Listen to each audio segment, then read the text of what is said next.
Let's make Filipino pancit.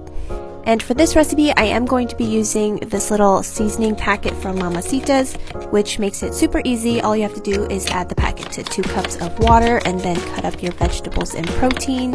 I'm going to be using shallots, cabbage, carrots, and red bell pepper, and of course some green onions. After your ingredients are prepped and ready to go, I'm first going to pre-cook my pork. I did season it with some salt, pepper, and a little bit of soy sauce just to give it a little extra flavor. Then I'm going to saute my garlic and shallots.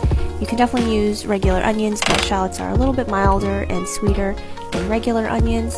After those have been cooking for a couple minutes, I'm going to add the rest of my vegetables, then the seasoning broth, and once that comes to a boil, I'm going to add in my dried rice noodles. Make sure you get the thin noodles. After putting the noodles in there, I'm going to add back my protein and then just saute everything up until it's all cooked.